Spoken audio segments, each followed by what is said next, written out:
오늘은 어린이 주일을 맞이하면서 아이 사무엘은 여호와 앞에서 자라니라는 제목으로 말씀을 전해드리겠습니다. 오늘은 어린이 주일입니다. 어린이 주일이라 좋으시죠? 여기는 지금 어린이들은 따로 예배를 드리니까요. 오늘 예배 드릴 때 하나님께서 우리 성도님들에게 어린이의 마음을 회복시켜 주시기를 바랍니다. 교회 들어오시면서 풍선 달려 있는 거 보셨나요? 어떠셨어요? 별로였어요? 하나님께서 풍선을 볼 때에 어린이의 마음을 갖게 하시고 즐거움을 갖게 하시면 좋겠고요. 우리 집사님들이 수고하셔서 이렇게 주중에 그 풍선 다 이렇게 달아 놓으셨는데요. 거기 들어가 사진 찍는 거래요. 그 안에 들어가서요. 그래서 집에 가시기 전에, 오늘 교회 오셨다 가시기 전에 거기 들어가셔서 사진 한 장씩 꼭 찍고 가시기 바랍니다. 안 찍으실 분 한번 손 들어보세요. 꼭 찍고 가세요. 그런 사진들이 또 나중에 다 우리의 인생 가운데 좋은 추억으로 남지 않겠습니까?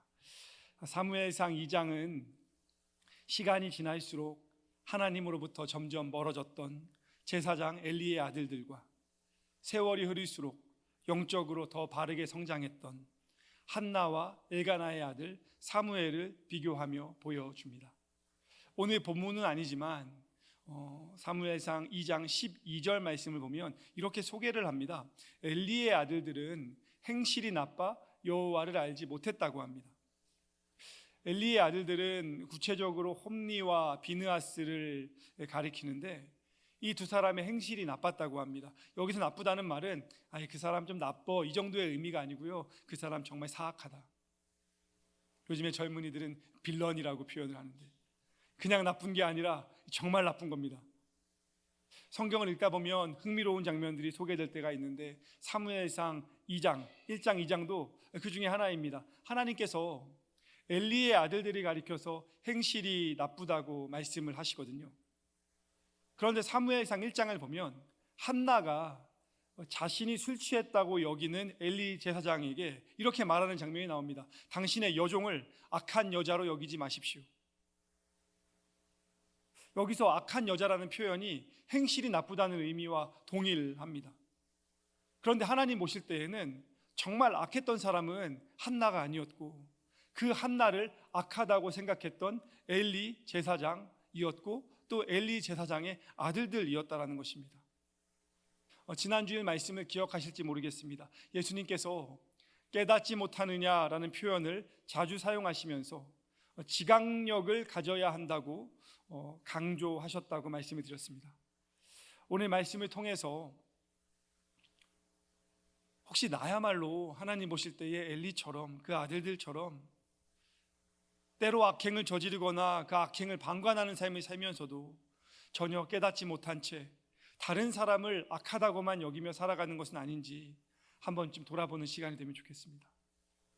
엘리의 두 아들이 제사장의 직분을 악용해서 저질렀던 구체적인 죄악이 성경에는 소개가 됩니다. 이런 이야기입니다. 모세의 율법을 보면 제사 중에서 화목 제사를 드릴 때의 규정이 언급이 되는데요, 레위기 7장에 보면 제사가 끝난 다음에 당시의 제사장은 바쳐진 제물에서 가슴 부위와 오른쪽 뒷다리를 자기 몫으로 취할 수 있었습니다. 규정이 그랬습니다. 자기가 먹고 싶은 부위를 아무거나 취해서 가져가는 게 아닙니다. 그런데 엘리의 아들들이 이 전과는 다르게 주관적으로 자기 마음대로 이 일을 행하는데 어떻게 하냐면 하인들을 동원해 가지고요, 갈고리를 가지고 가게 해서 냄비나 가마에다가 갈고리를 넣어서 걸려 나오는 것은 다 제사장의 몫이라고 우기는 겁니다. 전혀 율법에 맞지 않는, 하나님의 가르침에 맞지 않는 부당 이익을 챙기는데 그 부당 이익을 아주 과도하게 챙기기 시작한 겁니다. 이게 왜 문제가 되냐면 하나님의 말씀을 경시하는 것이고 결과적으로는 하나님의 뜻을 거스르는 행동이 되기 때문에 그렇습니다. 지금으로 따지면 하나님의 말씀을 읽으면서 이 말씀의 의미를 그대로 받아들이는 것이 아니라 내 상황과 내 감정과 내 처지와 내 형편에 맞게 이 말씀을 마음대로 각색해서 혼자 그 말씀을 생각하며 살아간다는 것이죠. 제사장의 하인들이 제사장의 묵인 하에 말도 안 되는 행포를 부리니 오히려 그 제사를 돕는 일반 백성들이 제사의 원칙을 다시 한번 소개하면서 하나님이 율법을 통해 우리에게 가르쳐 주셨던 제사의 기본은 지키고 최소한 지키고 그 다음에 먹고 싶은 재물을 가져가라고 설득을 할 정도입니다. 그런데 설득이 먹히지 않습니다. 제사장의 하인들이요, 지금 당장 좋은 부위들 내놓지 않으면 억지로 뺏어가겠다고 협박을 합니다. 엘리의 두 아들이 얼마나 탐욕적인지, 얼마나 타락했는지, 얼마나 분별력이 없는지를 보여주는 장면입니다. 동시에 율법을 경시하는 제사장들의 가족과 율법을 중시하는 일반 백성들의 모습을 대조해서 보여주기도 합니다. 그리고 오늘 읽은 18절 바로 전의 말씀이 17절인데요 17절은 그 엘리의 아들들을 이렇게 표현합니다. 이 소년들의 죄가 여호와 앞에 심히 크면 그들이 여호와의 제사를 멸시함이었더라. 하나님께서는 엘리 제사장의 아들들이 가리켜서 이 소년들의 죄가 여호와 앞에 심히 크다고 말합니다. 여기서 두 아들을 소년이라고 표현하는 것은 두 아들이 아직 어리기 때문에 그렇습니다. 또 소년이라는 표현에는 부모의 영향과 부모의 지도를 받아야 한다는 의미도 내포되어 있습니다. 그런데 성경은 소년에 불과한 엘리의 두 아들이 하나님 앞에 큰 죄를 지었다고 말합니다. 이것은 두 아들의 죄를 지적함과 동시에 소년에 불과한 두 아들이 그러한 큰 악행을 저지르는 삶을 살아가는 데에 아버지 엘리가 한 몫을 했다라는 그 이야기를 하나님이 하고 계시는 겁니다. 두 아들이 하나님 앞에서 악행을 저지르는 삶의 일부분은 아버지 엘리의 책임이라고 하나님이 책망하시는 겁니다. 결과적으로 그런 삶을 살았던 엘리는 하나님 앞에서 비참한 죽음을 맞이하게 되죠. 어린이 주일을 맞이하면서 가정에 어린이가 있는 우리 부모님들, 그리고 할머니, 할아버지들, 혹 어린이가 아니더라도 자녀를 양육하고 계시는 부모님들은 오늘 예배를 통해서 나의 삶을 겸손히 돌아보시면 좋겠습니다. 오늘 말씀은 대제사장직을 수행하는 엘리가 하나님 앞에서 신앙으로 자녀를 교육하는 데에 있어서 철저하게 실패했음을 보여줍니다. 이것은 한순간의 실수가 아니었습니다. 이것은 무지함의 결과도 아니었습니다. 엘리는 자녀들을 하나님께 맡기고 하나님 말씀대로 인도하려고 하는 열의가 없는 사람이었습니다. 결과적으로 엘리의 무관심과 엘리의 방관이 소년에 불과했던 두 아들의 삶을 하나님 앞에서뿐만 아니라 사람들 앞에서 큰 악행을 저지르는 삶으로 인도를 했습니다. 5월은 가정의 달이고 오늘은 어린이 주일입니다. 혹시 대부분 그러지 않으시겠지만 우리도 너무 바빠서, 때로는 너무 분주해서, 때로는 내가 해야 될 일이 너무 많아서, 또 때로는 관심이 없어서 우리 가정과 자녀들을 방관하며 살아가는 것은 아닌지 돌아보시면 좋겠습니다. 우리가 가정을 돌본다는 것, 또 자녀를 돌본다는 것은 제일 먼저는 시간을 내는 것입니다. 시간을 확보하는 것입니다. 바쁘지 않도록 최선을 다하는 것입니다. 언젠가 이런 글을 읽은 적이 있습니다. 항상 바쁘게 살아가는 아빠가 퇴근을 해서 집에 왔는데 초등학교 3학년 아들이 아빠한테 이렇게 묻더랍니다. 아빠 한 시간에 얼마 벌어? 성도님들, 한 시간에 얼마 버세요? 아빠가 별 생각 없이 이렇게 대답했답니다. 아빠는 한 시간에 10만 원 벌지. 많이 버시죠. 그랬더니 아들이 대뜸 그럼 아빠 나한테 5만 원만 빌려줘 그러더래요. 초등학교 3학년 아들이 5만 원이나 빌려달라고 하니까 일하고 퇴근해서 힘들어 죽겠는데 아빠가 기분이 나빴어요. 그래서 아빠가 아들을 혼냅니다. 넌 들어가서 공부나 하지. 아빠 힘들게 일하고 왔는데 5만 원이나 빌려달라고 하고. 막 혼내면서 들어가 했더니 이제 아이가 눈물이 글썽이면서 들어간 겁니다. 아빠가 처음엔 화가 났지만 옷을 갈아입고 씻고 그리고 1시간 정도 지나서 생각을 해보니까 별것도 아닌 일이었는데 괜히 아들한테 너무 화를 낸 것 같아서 미안한 마음이 들었습니다. 동시에 아들이 한 번도 나한테 5만 원을 빌려달라고 한 적이 없는데 진짜 뭐 갖고 싶은 게 있나? 라는 생각도 들었습니다. 그래서 5만 원짜리 하나를 꺼내서 미안한 마음에 아들 방을 슬그머니 열고 들어갔습니다. 그리고는 침대에 누워있는 아들 옆에 같이 누웠습니다.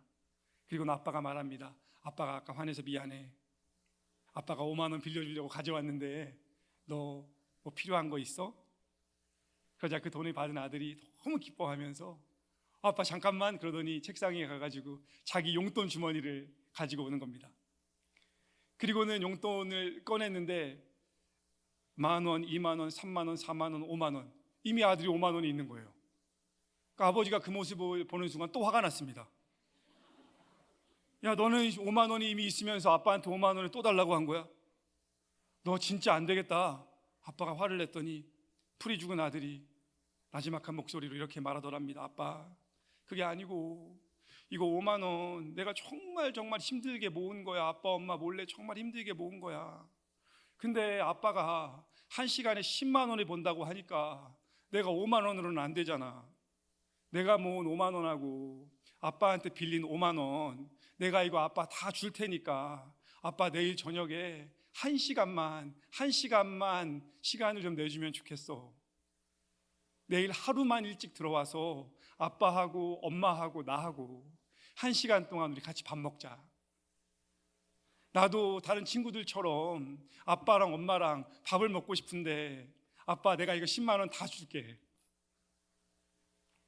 그 아버지가 너무 민망한 마음이 들어서 눈물을 글썽이면서 아들을 안고는 미안하다. 아빠가 미안해. 내일 우리 1시간 말고 오랫동안 같이 저녁 식사하자라고 했다는 그런 이야기입니다. 뭐 꾸며낸 이야기인지도 모르겠습니다. 하지만 성도 여러분, 5월은 가정의 달이라고 합니다. 이번 주에는 어린이날이 있고 어버이날이 있습니다. 가족들을 돌보시고 가족들과 함께 식사하시기 바랍니다. 상황은 쉽지 않죠. 모든 가족들이 다 사연이 있고 이 어린이날, 어버이날, 가정의 달 모일 수 없는 사연들이 있지 않습니까? 그럼에도 불구하고 하나님이 선물로 주신 가정을 하나님께 더 가까이 이끄는 일, 그 일은 재물로 되는 것도 아니고 능력으로 되는 것도 아니고 기술로 되는 것도 아니고 먼저는 시간을 확보하고 그 시간을 함께 보내는 것에서부터 시작된다는 것을 기억해야 하겠습니다. 성경은 엘리의 아들들이 이러한 악행을 범하고 있을 때에 동시대를 살아가던 또 다른 소년이 있었다고 소개합니다. 오늘 본문 18절 말씀인데요, 사무엘은 어렸을 때에 세마포 에봇을 입고 여호와 앞에서 섬겼더라. 세마포 에봇이라는 것은 당시에 제사장들이 제일 겉에 입는 앞치마처럼 생긴 옷이었습니다. 엘리가 입었던, 대제사장 엘리가 입었던 에봇은 아주 화려했지만 일반적인 제사장들이나 레위인들은 하얀 세마포 에봇을 입었습니다. 사무엘은 제사장 가문은 아니지만 어머니 한나에 의해서 하나님께 바쳐진 아들이기 때문에 그냥 아주 일반적인 하얀 에봇을 입고 있었습니다. 당시는 지금처럼 자기가 원하는 치수의 옷을 구할 수 있던 그런 때가 아닙니다. 각각의 상황과 용도에 맞는 옷을 직접 누군가가 만들어 줘야 합니다. 그렇다면 어린 사무엘의 몸에 맞는 하얀 에봇도 누군가가 지어주지 않았겠습니까? 누가 지어줬을까요? 19절 말씀입니다. 19절 가능하신 분들 같이 한번 읽겠습니다. 시작. 그의 어머니가 매년 드리는 제사를 드리러 그의 남편과 함께 올라갈 때마다 작은 겉옷을 지어다가 그에게 주었더니, 어머니 한나가 매년 제사를 드리기 위해 남편과 함께 아들 사무엘이 있는 실로에 올라갈 때마다 아들 사무엘의 제사장 정복이라고 할 수 있는 이 에봇을 만들어서 가서 입혀 주었다라는 것입니다. 그냥 가만히 이렇게 생각을 해보면 어머니 한나의 마음, 또 아버지의 마음, 또 사무엘의 마음이 어땠을지 한번 생각을 해보게 되고, 그리고 마음의 감동도 있고, 또 이게 어떤 마음일까라는 생각도 이렇게 해보게 됩니다. 엄마가 1년에 한 번씩 하나님께 바쳐진 아들 사무엘을 위해서 에봇을 지어서 가지고 올라가서 아들에게 입혀줄 때에 어떤 말을 했을까? 뭐 상상을 해야 하는 거지만요, 이런 말을 했겠죠. 많이 컸구나. 1년 동안 하나님이 너를 많이 키워주셨구나. 작년에 입은 에봇 클 줄 알았는데 어느새 그게 작아졌구나. 이 에봇 엄마가 잘 맞춰왔구나. 내년 되면 더 크겠네. 뭐 이런 이야기들 하지 않았을까요? 그리고 한나는 분명 하나님께 감사했을 것입니다. 지난 1년 동안 아들을 지켜주신 하나님께 감사했을 것이고, 이렇게 이 아들을 성장하게 하셔서 조금 더 큰 에봇을 지을 수 있게 하셨음에 감사했을 것입니다. 여러분, 경건한 부모는 하나님의 은혜로 내 자녀들이 잘하고 있음을 인식하고 고백하며 매 순간 감사할 줄 아는 사람들입니다. 내가 잘해서가 아니라, 너 좋은 아빠 좋은 엄마 만나서가 아니라, 또 너가 잘나서가 아니라, 너가 뛰어나서가 아니라, 하나님이 아빠와 엄마를 순간순간 도와주셨고, 하나님이 너를 순간순간 지켜주셨고, 하나님이 우리 가정과 함께 하셨음을 진심으로 한나처럼 고백하는 부모들이 경건한 부모가 되는 것이죠. 저는 우리 성도님들께서 지금보다 더 경건한 부모가 되시기를 담임 목사로서 도전합니다. 저도 그렇게 살아가고 싶고요, 우리가 경건을 향해서 계속 나아가야 돼요. 그런데 경건은 순수함입니다. 진실해야 되는 거예요. 엘리는 진실하지 못했습니다. 한나는 진실했습니다. 하나님은 진실한 사람을 축복해 주시고 순수한 사람을 축복해 주십니다. 어린이 주일인데요, 왜 예수님께서 어린이들이 사랑하시고 어린아이와 같아야 천국에 들어갈 수 있다고 하셨습니까? 순수하기 때문에 그런 거죠.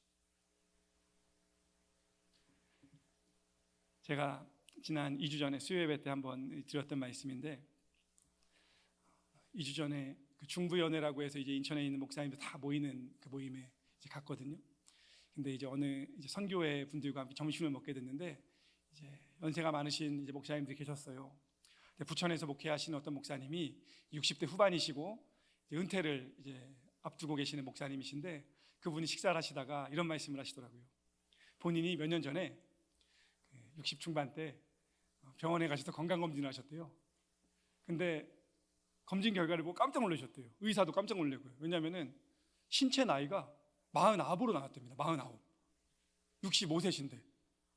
그래서 의사가, 목사님 이거 뭐가 좀 잘못 나온 것 같아요. 목사님 49으로 나오셨대요. 잘못 나온 것 같으면서도 기분이 너무 좋으셨대요. 이분이 축구를 열심히 하시고 운동을 많이 하시거든요. 그래서 나오면서 기분이 너무 좋으셨대요. 내가 나이는 65지만 내가 보이는 거는 40대로 보이는구나. 너무 좋아하셨대요.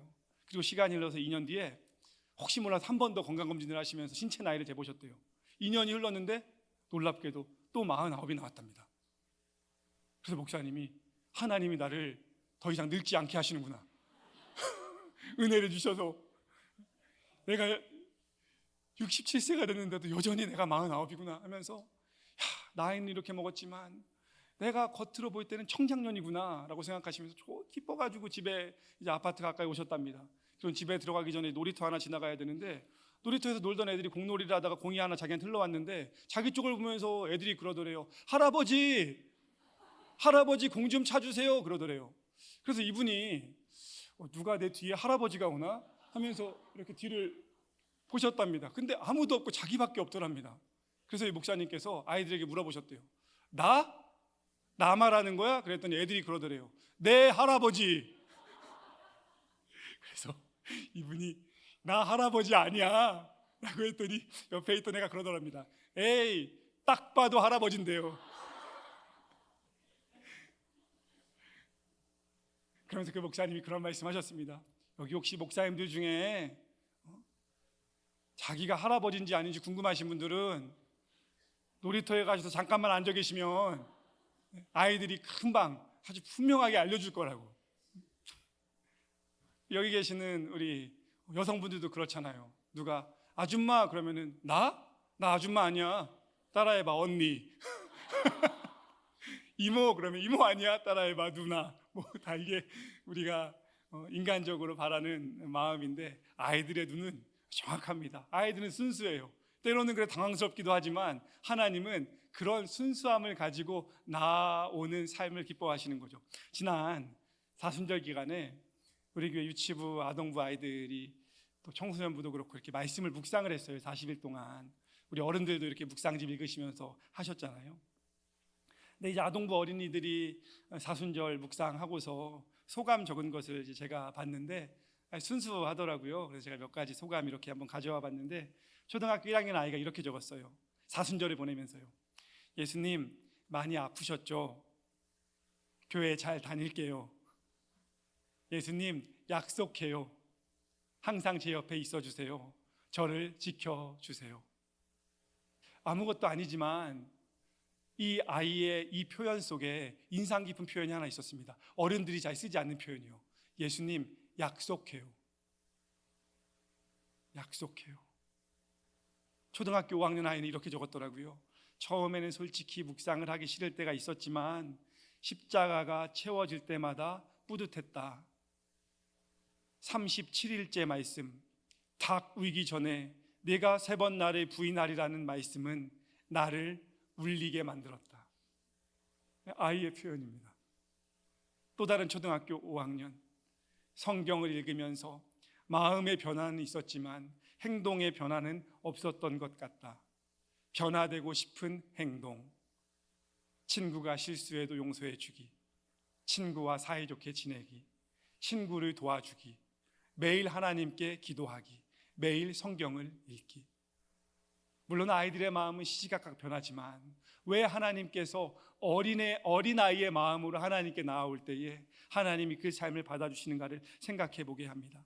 어린이 주일을 보내면서 과연 우리가 자녀들에게 좋은 부모의 모습으로 또 경건한 부모의 모습으로 살아가고 있는지를 또 돌아보게 만듭니다. 혹 우리가 세상 일에 너무 바빠서 거룩한 부모로 살아가는 애씀을 포기하고 있는 것은 아닌지도 돌아보면 좋겠습니다. 오늘 본문에서 주목할 점은 18절에서 사무엘이 어렸을 때의 여호와 앞에 섬겼다는 것입니다. 사무엘이 어렸을 때의 여호와 앞에 섬겼다는 것은 엘리의 아들들, 그 소년들의 죄가 여호와 앞에서 심히 크다는 말씀과 비교가 되는 것입니다. 그래서 성경은 흥미롭습니다.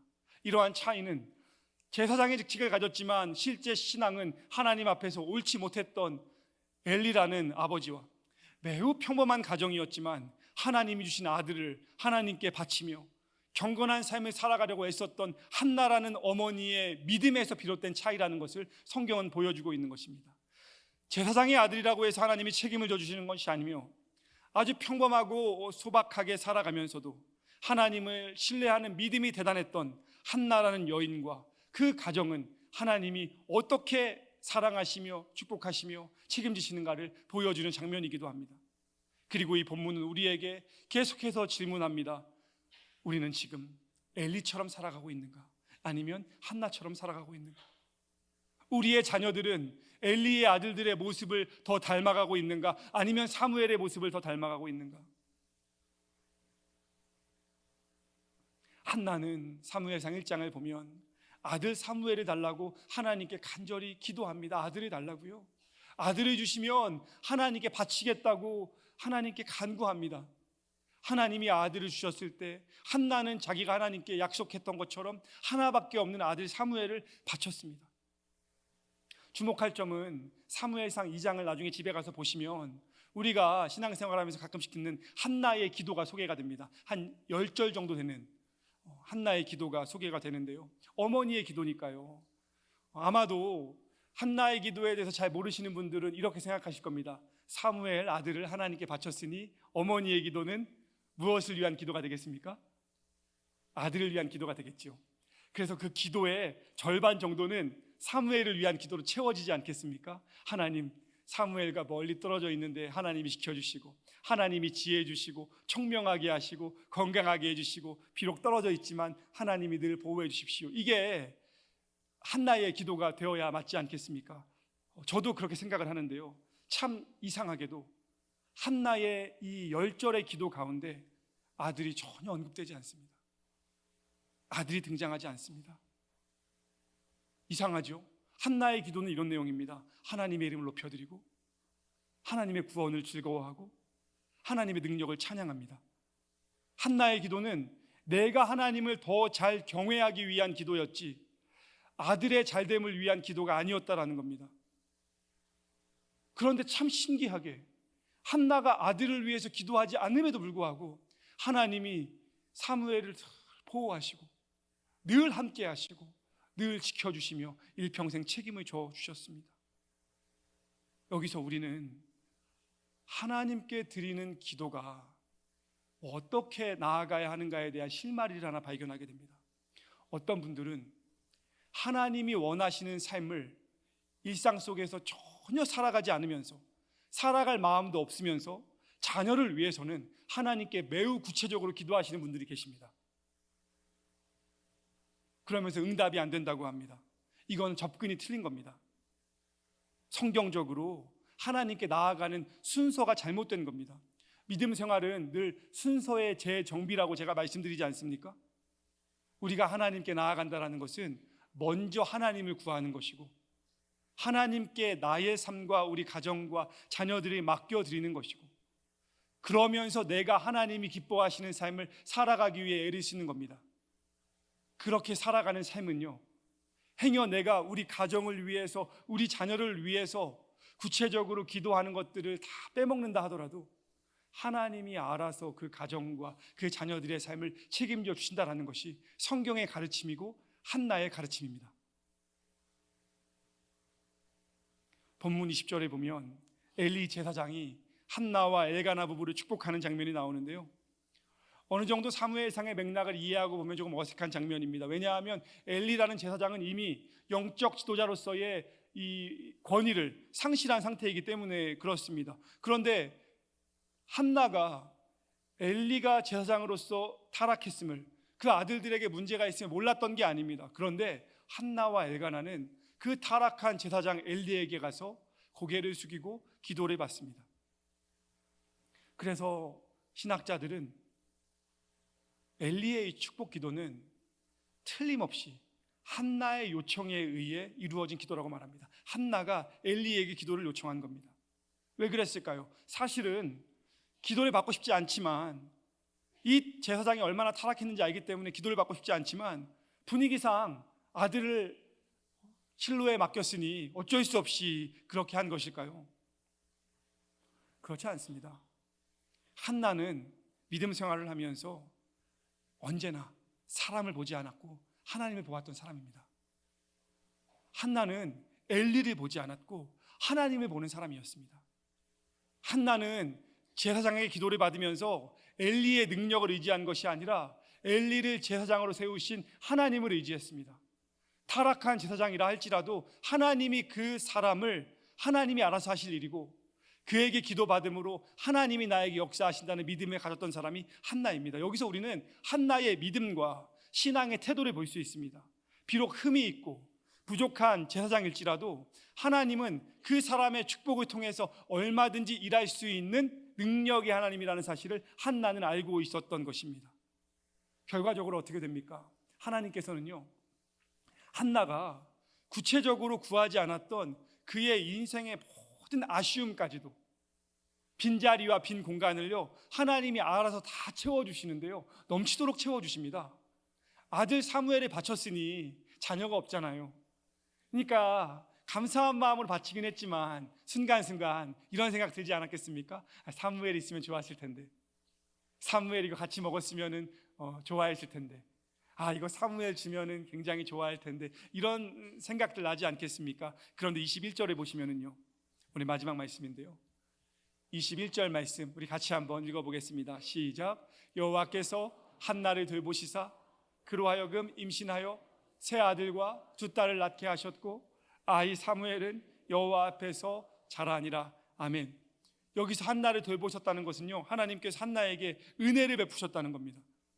은혜를 베푸셔서 한나라는 여인의 마음의 빈 공간, 허전함, 아쉬움을 하나님이 다 채워주시는데요, 그로 하여금 임신하여 세 아들과 두 딸을 낳게 하시고 하나님께 바쳐진 사무엘은 여호와 앞에서 계속 자라나게 하셨습니다. 이 말씀이 감동적인 것은 하나님께서 엘가나와 한나에게 하나님께 바쳐진 사무엘을 대신해서 그 가정의 대를 계속 이어갈 수 있도록 자녀들을 허락하셨다는 것입니다.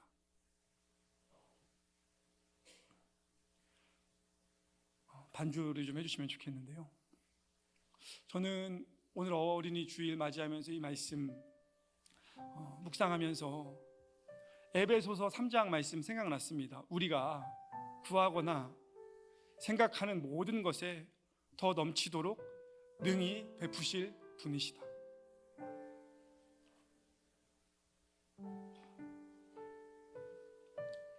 지난 주간에 제가 아는 어떤 장로님 한 분 뵀는데 그분이 그런 말씀하십니다.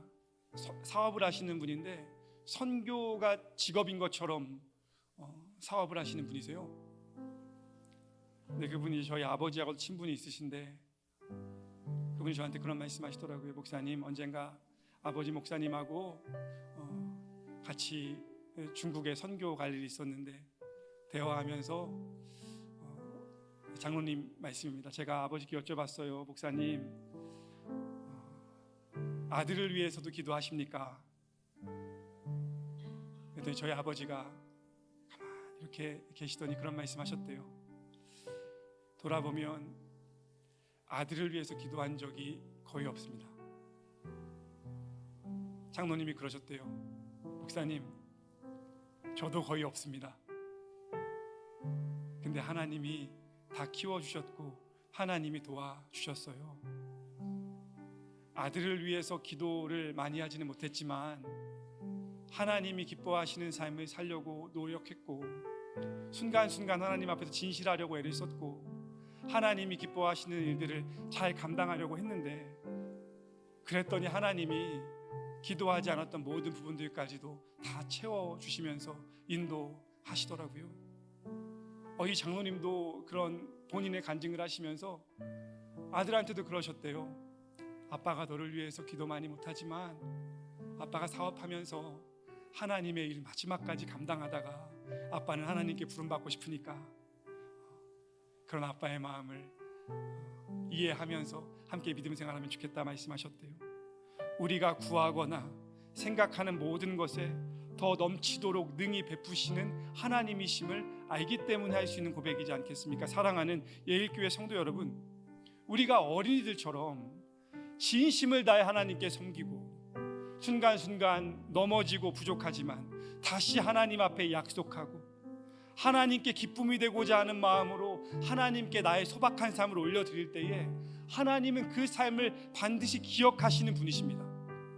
하나님은 하나님을 의지하지도 않고 사랑하지도 않고 하나님의 말씀대로 따라가려고 하지도 않으면서 허황되게 올려드리는 엘리와 엘리 제사장의 기도를 응답하신 것이 아니라 그 삶에 찾아오신 것이 아니라 아이 사무엘을 하나님께 올려드리며 사무엘을 위해서는 한마디도 기도하지 않지만 내가 하나님 앞에서 더 경건한 여인이 되게 해달라고, 우리 가정이 하나님을 더 잘 섬기는 가정이 되게 해달라고, 하나님을 더 높이며 찬양하는 사람이 되게 해달라고 늘 눈물로 기도하는 한나의 기도에 응답하시며 한나가 전혀 언급하지 않았던 내 마음에 있는 인생의 모든 빈 공간들을 하나님이 다 채워주시고 넘치도록 채워주시고 영원토록 채워주셨다는 것입니다. 그래서 21절 끝부분은 말합니다. 아이 사무엘은 여호와 앞에서 자라니라. 여호와 앞에서 자란다는 말은 여호와 곁에서 여호와와 함께 늘 자랐다는 것입니다. 사무엘이 그렇게 하려고 애쓴 것이 아니라 하나님께서 사무엘을 늘 곁에 두시고 사무엘과 함께 하셨다는 것입니다. 바라기는 오늘 예배에 함께 하시는 성도님들 개인의 삶이, 또 가정의 삶이, 우리 자녀들의 삶이 사무엘이 여호와 앞에서 자란 것처럼 여호와 앞에서 자라나는 가정 되시기를 주님의 이름으로 축복합니다. 하나님을 의지하고 하나님께 가까이 감으로 하나님과 동행하는 인생 되시기를 주님의 이름으로 축원합니다. 우리 그런 마음으로 이 시간 함께 찬양할 텐데요,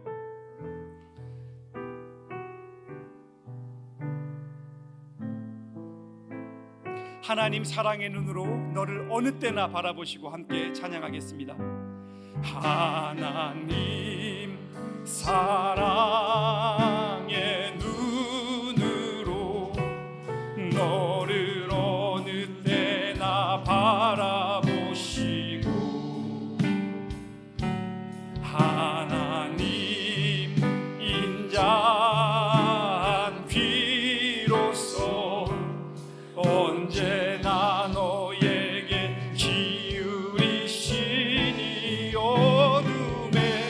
어둠에 밝은 빛을 비춰주시고 너의 작은 신음에도 응답하시니 너는 어느 곳에 있든지 주를 향하고 주만 바라볼 하나님 사랑의 눈으로 하나님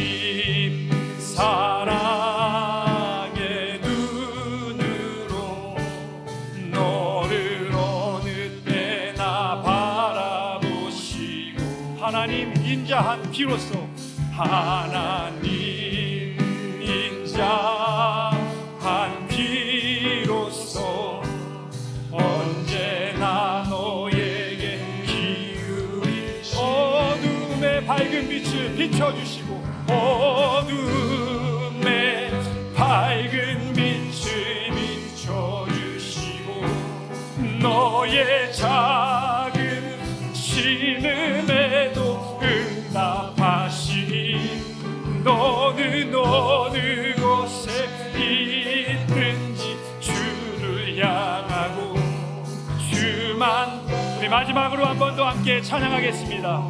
하나님 사랑의 눈으로 하나님 사랑의 눈으로 너를 어느 때나 바라보시고 하나님 인자한 귀로서 하나님 인자한 귀로서 언제나 너에게 기울이시니 어둠에 밝은 빛을 비춰주시고 너의 작은 신음에도 응답하시니 너는 어느 곳에 있든지 주를 향하고 주만 바라볼지라. 이 찬양이 우리에게 가르쳐주는 교훈이 있습니다. 어느 곳에 있든지 주를 향하고 주만 바라보라. 주를 향하고 주를 바라보면 너의 작은 신음에도 응답하신다. 저는 이 가사가 너무 좋습니다. 너의 작은 신음에도 응답하신다는 것은요, 우리가 많은 말을 하지 않아도 주님을 향하며 주님을 바라며 걸어갈 때에 내가 나의 인생을 담아서 주님 부르면 하나님이 내 삶을 다 아시고 내 기도를 다 받으시며 나의 삶에 함께 하신다는 가르침입니다. 우리 시간 함께 어린이 주일을 보내면서 기도하실 때에 먼저는 자녀가 있는 분들, 하나님 우리 가정을 우리 자녀들을 한나처럼 하나님이 기뻐하시는 삶으로 인도하는 부모가 되게 하시고 할아버지 할머니가 될 수 있도록 주님 나를 도와주십시오. 기도하시고 또 한 번 기도할 때에 하나님 내가 한나처럼 하나님을 섬기고 하나님께 감사하며 하나님을 찬양하고 하나님이 원하시는 길을 걸어가는 가운데에 한나에게 부어주셨던 하나님의 은혜를 나의 인생 가운데 경험하며 살아갈 수 있도록 주님 나를 도와주십시오. 이런 마음으로 함께 잠시 같이 기도하도록 하겠습니다. 기도하시겠습니다. 하나님 감사합니다. 우리의 삶을 지키시며 인도하시는 하나님께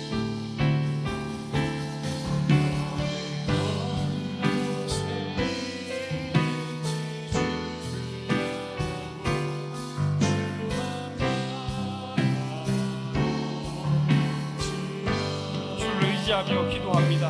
하나님을 구하며 하나님을 찾으며 하나님이 기뻐하시는 가정으로 이끌어갈 수 있도록 주님 나를 도와주십시오.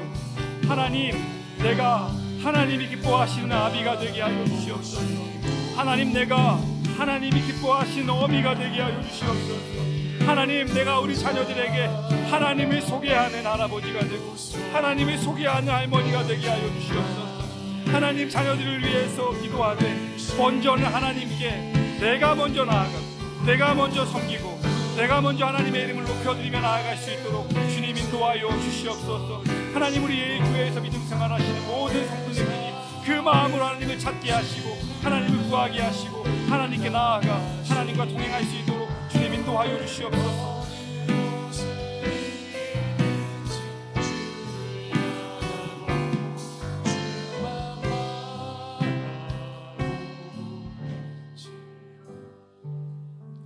우리 시간 잠시 한 번 더 침묵 가운데 기도하실 텐데요,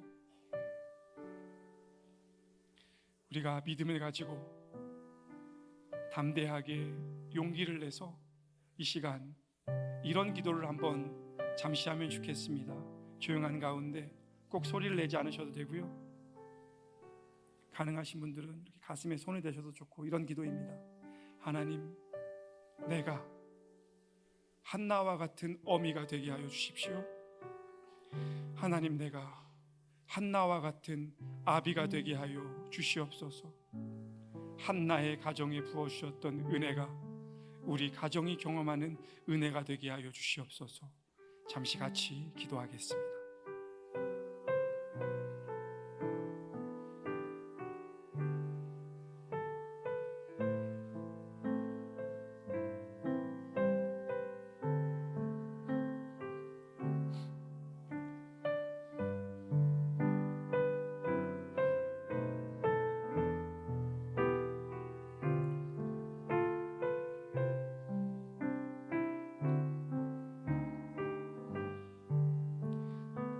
하나님, 오늘 어린이 주일을 보내며 말씀을 통해서 한나의 가정을 우리에게 소개시켜 주셨습니다.